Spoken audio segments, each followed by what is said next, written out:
परमेश्वर, जो दयालु परमेश्वर है, अति करुणामय परमेश्वर है, विलंब से क्रोध करने वाला परमेश्वर है, वो दया करेगा और पृथ्वी फिर से ज्यों की त्यों होने पाएगी।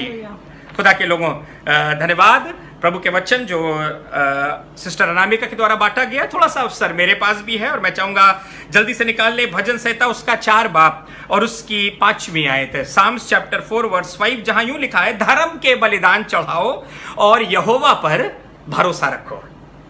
Do your part and trust God. Simple सी आयत है, साधारण सी आयत है, 2 लाइन की आयत है और बिल्कुल सिंपल सी बात बता रही है, अपना काम करते रहो और खुदा पर भरोसा रखो। या दूसरे शब्दों में कहना चाह रही है, तुम अपना काम करते रहो और खुदा पे छोड़ दो परिणाम, खुदा पे छोड़ दो रिजल्ट, अंजाम, उसको अपना काम मालूम है। जैसा अभी हमने गाना गाया कि सृष्टि चाहती क्या है, सृष्टि को करना क्या है, प्रभु चाहता क्या है, हम दुआ करते रहे, हम प्रार्थना करते रहे, हम उसकी हमद सिताइश करते रहे, खुदावंद जानता है वो कब बारिश भेजेगा, प्रभु को मालूम है वो कब दया करेगा, प्रभु को मालूम है वो चीजें कब नॉर्मल करेगा। He knows everything, things are in his hand, कुछ भी उसके हाथ से बाहर नहीं निकला है। खुदा के लोगों, अभी भी सब चीज पर उसी का कंट्रोल है, उसी का इख्तियार है और खुदावंद को मालूम है। पर गड़बड़ ये होता है जब हम उसके परिणाम के लिए बातें करने लगते हैं, जब हम रिजल्ट्स को मैन्यूवर करने लगते हैं। मेरा ये थॉट 2 शब्दों में आपके बीच में रखना चाहूंगा, do your part and God knows his part. आप अपना काम करते रहिए, खुदा को अपना काम मालूम है। तुम धर्म के बलिदान चढ़ाते रहो, तुम स्तुति आराधना करते रहो, उसके गीत गाते रहो, उसकी बड़ाई करते रहो, उसकी नगमा सराई करते रहो, उसके भवन में जो बनता है दशमांश और भेंटे उसको लाते रहो। उसको मालूम है कब वो बरकत देगा, कब वो छुएगा, कब तुम्हें विपत्ति से निकाल लेगा, कब चंगाई दे देगा, कब सामर्थ से भर देगा, कब ऐसा अद्भुत काम तुम्हारे घराने के लिए कर देगा। He knows it. हमें उसको बताने की आवश्यकता नहीं है, मुझे अपना काम सिधाई से करते रहने की आवश्यकता है। इंग्लिश में बड़ा अच्छा लिखा है, study to be quiet and do your own business. तुम शांत रहो और अपना काम करते रहो। गड़बड़ यह होता है जब हम अपना काम तो करते ही करते हैं, साथ में खुदा को भी डिक्टेट करने लगते हैं, परमेश्वर तू ये कर, तू ये कर। जैसे सदूकी फरीसी के विषय में लिखा था, उन्हें लगता था अधिक बकबक करने के कारण उनकी दुआ सुनी जाएगी या लंबी चौड़ी दुआएं करने के कारण उनकी दुआएं सुनी जाएंगी। नहीं, हम खुदा बाप को प्रेशर में नहीं डाल सकते हैं। हम रोजे इसलिए नहीं रखते हैं कि हम रोजा रखें तो प्रेशराइज हो जाए खुदा बाप हमारे लिए काम करे। हमें अपने काम करते रहना है, हमें अपना पोर्शन करते रहना है। खुदा बाप बखूबी बहुत अच्छी तरीके से जानता है उसे कब क्या करना है। तुम धर्म के बलिदान चढ़ाते रहो, तुम विश्वास के साथ प्रभु की आराधना करते रहो, तुम हिम्मत के साथ खुदा के पीछे चलते रहो, हियाव बांधकर दृढ़ होके परमेश्वर के पीछे चलते रहो। खुदा बाप को सब कुछ मालूम है, ही नोज एवरीथिंग, ही उससे कुछ छुपा नहीं है, वो नियुक्त समय पर काम करेगा। You do your part, he knows his part. आप अपना काम करते रहो, उसे अपना पोर्शन अपना पार्ट मालूम है और वो आपको नियुक्त समय पर आशीष देगा, निकाल लेगा, बचा लेगा, संभाल लेगा, छुड़ा लेगा, चमत्कार करेगा, मिरेकल करेगा और आप उसकी महिमा बढ़ाई करने पाएंगे। सारी दुनिया देखने पाएगी, खुदा की महिमा होगी। बट कहना सिर्फ ये मांगता हूं खुदा के लोगों, people of God, continue to do your part. हिम्मत ना हारे, हौसला ना छोड़े, हियाव ना छोड़े, ठीक समय पे कटनी काटने पाएंगे और खुदावंद आपके लिए काम करेगा। Keep doing your part. अपना पार्ट बखूबी बहुत अच्छी तरीके से करते रहे। मुझे बाइबल में पहला राजा 18 बाब में वो किस्सा याद आता है जहां एलिया ने बाल के 450 नबियों को चैलेंज कर दिया और कहने लगा, चलो जो आग भेजकर जवाब दे वही ईश्वर है, तुम अपने देवता को बुलाओ, मैं अपने परमेश्वर को बुलाता हूं। और तब लिखा है बाल के 450 नबियों ने वेदी बनाई, उस पर जानवर को मार के रखा और उसके बाद अपने देवता को बुलाने लगे। और फिर बाइबल बताती है धीरे धीरे करके अपने देवता को बुलाने लगे। जब उनके देवता ने जवाब नहीं दिया तो वेदी पर उछलने लगे और यही नहीं, अपने आप को लहूलुहान कर लिया, अपने आप को मारने कूटने लगे। खुदा के लोगों, कई बार हम रिजल्ट को मैन्यूवर करना चाहते हैं। कई बार हमें लगता है अपने को दुख देकर, अपने को तकलीफ देकर, परेशान होकर, वेदी पर उछल कूद कर शायद हम प्रेशराइज कर लें कि खुदा बाप ज्यादा हमारी दुआ सुने, ज्यादा हमारी प्रार्थना सुने।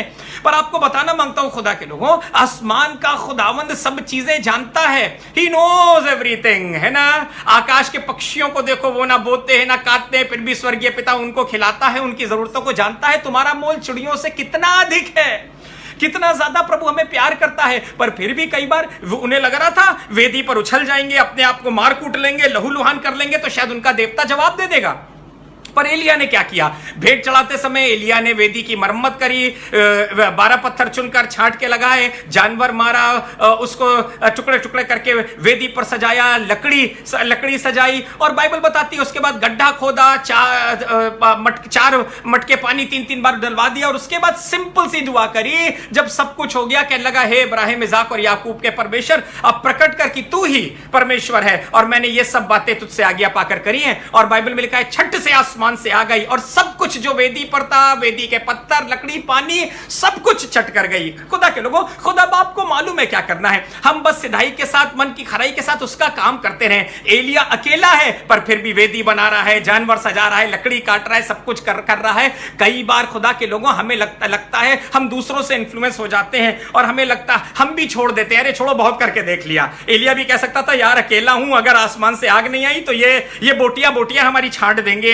450 नबी अगर एक एक टुकड़ा बोटी भी कर देंगे तो 450 तो यही मेरे जिस्म के टुकड़े हो जाएंगे। पर ये अपना काम करता रहा। खुदा के लोगों, वरी ना करिए, परेशान ना होइए। संसार में क्या हो रहा है, कौन कर रहा है, कौन नहीं कर रहा है, कौन बात मान रहा है, नहीं मान रहा है, पता नहीं वो मेरी बात सुनेंगे कि नहीं सुनेंगे, पता नहीं मेरे प्रचार में असर होगा कि नहीं होगा, पता नहीं मेरी दुआ सुनी जाए कि नहीं सुनी जाएगी, पता नहीं मेरी दुआ का जवाब होएगा कि नहीं। जब दशमांश खुदा के घर में आ रहे हैं, पता नहीं मुझे बरकत मिलेगी कि नहीं मिलेगी। अरे ये वाला काम आपका नहीं है कि वो वहां से क्या देगा। आपका काम क्या है? आपका काम क्या है? निरंतर करते रहना, बलिदान चढ़ाते रहना, खुदा की सिताइश, खुदा की हमदो सिताइश, खुदा के पीछे चलते रहना। और आसमान के खुदा को अपना काम मालूम है, उसे मालूम है कब आग भेजना है और किस तरीके से सारी चीजें कंज्यूम करनी है। ही नोज आपके घर में, आपके जीवन में, आपके फाइनेंसेस में कब किस तरह बरकत देगा, उसे मालूम है। पर खुदा के लोगों, आप अपना काम वफादारी के साथ में, बिना कुड़कुड़ाए, बिना बड़बड़ाए करते रहिए। नियुक्त समय पे खुदा आपकी प्रार्थना को सुन के आपके जीवन में बड़ा काम करेगा। सुनिएगा, बड़ी खूबसूरत बात लिखी है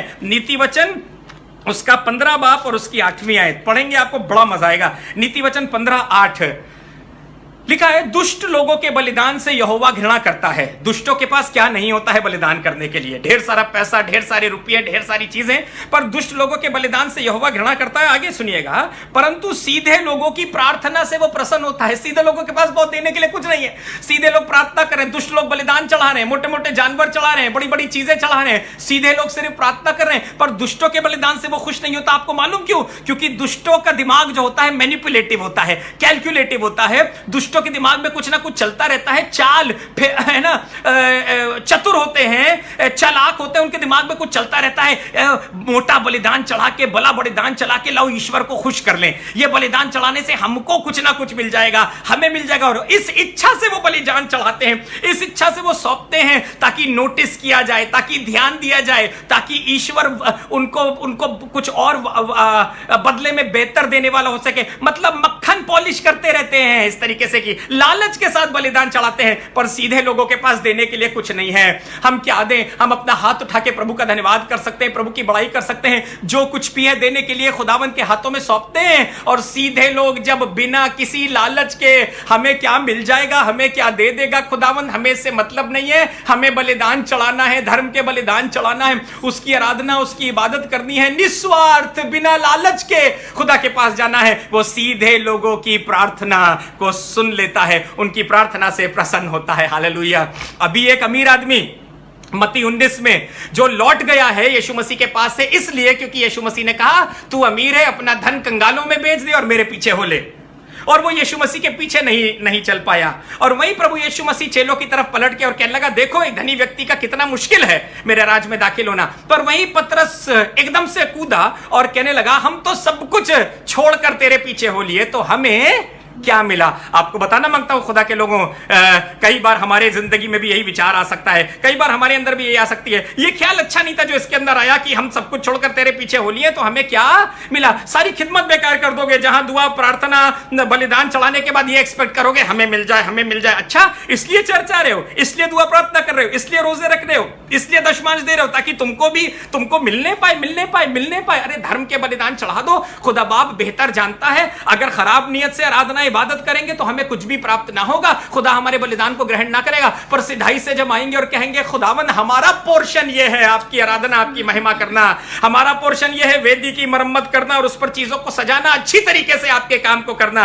खुदा बाप अपना काम जानता है, आग भेजना जानता है, बरकत देना जानता है, संभालना जानता है। खुदा के लोगों सुनिएगा कितनी खूबसूरत बात गिनती की पुस्तक उसके 22 बाप और उसकी 12वीं आयत में लिखी है। यह किस्सा तब का है जब मोआब देश का राजा बालाक वो इजरायलियों से डर गया, क्योंकि इजरायली इसके एरिया के आसपास डेरे डाले थे, और उसने वहां बिलाम नामक एक भविष्यवक्ता को भाड़े पर बुलाया ताकि वो इजरायलियों को कर्ज कर दे, तो मोआबी जो है इजरायलियों से जीत जाए। ढेर सारा पैसा देकर, ढेर सारे लोग भेजकर उसने बिलाम को बुलवाया कि चल के इजरायलियों को कर्ज करो। पर सुनिएगा 22-12 गिनती में क्या वचन बताता है। परमेश्वर ने बिलाम से कहा तू इनके संग मत जा, इन लोगों को शाप मत दे, क्योंकि वे आशीष के भागी हो चुके हैं। खुदा के लोगों आपको बताना मांगता हूं, कोई चाह के भी आपको और मुझको श्राप नहीं दे सकता है और मेरी बरकत को छीन नहीं सकता है, क्योंकि आसमान के खुदा ने मुझको बरकत का भागी बना लिया है। इसलिए मैनिपुलेट करने की कोई जरूरत नहीं है, चिंता करने की कोई जरूरत नहीं है, डाउट लाने की कोई जरूरत नहीं है, परेशान होने की नहीं जरूरत है। खुदा पता नहीं सुनेगा कि नहीं सुनेगा, दुआ देगा कि नहीं देगा, बरकत देगा कि नहीं देगा, करेगा कि नहीं करेगा। खुदा ने आशीष का भागी बना लिया है। और बावजूद इसके कि बिलाम चल दिया, वहां पर लिखा है रास्ते में खुदा ने गधी के द्वारा बातें करी, रास्ता रोका, फिर भी खुदा बाप ने उसको कहा जा, लेकिन जो मैं कहूं वही कहना। और बाइबल बताती है 3 बार बिलाम ने अलग अलग पॉइंट से इजरायलियों को शराब देने की कोशिश करी। एक बार एक जगह से, पर खुदा ने उसके मुंह से आशीष निकलवाई। वेन्यू चेंज करा, दूसरी जगह से खुदा ने फिर आशीष निकलाई, फिर वेन्यू चेंज करा, तीसरी जगह से खुदा बाप ने फिर आशीष दिलाई। जगह बदल बदल के भी शराब देने की कोशिश कर रहा है, पर उसके मुंह से शराब नहीं निकल रहा है, क्योंकि खुदा ने अपने लोगों को बरकत का बागी ठहराया है। खुदा बाप ने याकूब को बरकत दे दी थी, जो इजहाक के द्वारा, जो उसका पिता था, खुदा बाप ने याकूब को बरकत दे दी थी, इजहाक के वजह से आशीष ठहरा दी थी, और यह आशीष आज तक खुदा के लोगों पे बनी हुई है। सुनिएगा जब बार बार वो जाके और शराब देने की कोशिश कर रहा है, उसके मुंह से आशीष निकल रही है। 23 गिनती में क्या लिखा है, गिनती 23 ब्यूटीफुल वर्ड्स। निश्चय कोई मंत्र याकूब पर नहीं चल सकता, हालेलुया, और इजराइल पर भावी कहना कोई अर्थ नहीं रखता है, परंतु याकूब और इजराइल के विषय में अब यह कहा जाएगा ईश्वर ने क्या ही विचित्र काम किए हैं। आपको बताना मांगता हूं खुदा के लोगों, आप पे और मुझ पे जो खुदा के लोग हैं, कोई टोना, कोई टोटका, कोई मंत्र, कोई जादू, कोई तंत्र मंत्र नहीं चल सकता। और निश्चय कहा जाएगा कि ये आशीष के भागी हो चुके हैं, इनके खुदा ने इनको बरकत ठहरा दी है। खुदा के लोगों, और इसलिए आप बेफिक्र होकर अपना काम करते रहिए। आसमान का खुदा आपको जिसने बरकत का भागी ठहराया है, वो अपनी बरकत को आप पे आके ठहरा देगा। उसे अपना काम मालूम है, और वो नियुक्त समय पे, ठीक टाइम पे, जब आपका समय आएगा, आपके लिए काम करेगा। बस मुझे क्या करते रहना है, मुझे धर्म के बलिदान चढ़ाते रहना है और यहोवा पर भरोसा रखना है। इस लॉकडाउन टाइम में भी, बंद कब्रों में भी, खुदा के लोगों, आसमान के खुदा की तारीफ और तमजीद करते रहिए, उसकी वेदी बनाते रहिए, अपनी सब कुछ लाकर उसकी वेदी पर रखते रहिए, उसके सम्मुख बने रहिए, खुदावंद की हमदो सिताइश गाते रहिए, पॉजिटिव एटीट्यूड रखिए। आसमान का खुदावंद जिसने आप पर सदा की बरकत ठहरा दी है, और कोई काल, कोई महामारी, कुछ भी आप पर असर ना करने पाएगी। खुदावंद आपको कायम रखेगा, खुदा आपको बरकत देगा, खुदा आपको संभाले रहेगा, कोई आपको शाप ना देने पाएगा, कोई आपका बिगाड़ ना करने पाएगा, कोई तंत्र मंत्र ना चलने पाएगा। बस कहना ये मांगता हूं, keep doing your part and God is faithful in doing his part. अपना पोर्शन करते रहें, धर्म के बलिदान चढ़ाते रहें, खुदा की महिमा तारीफ तमजीद करते रहें। खुदा को अपना काम करना मालूम है। बिल्कुल हताश निराश ना हो, हमारे साथ कब कैसे होगा, खुदा ने छोड़ तो नहीं दिया है, खुदा की बरकत कब मिलेगी, हमारे साथ कुछ अच्छा नहीं हो रहा है, पता नहीं क्या होगा, उसको सब कुछ मालूम है, और वो आपका भला करता रहेगा, वो आपको संभाले रहेगा।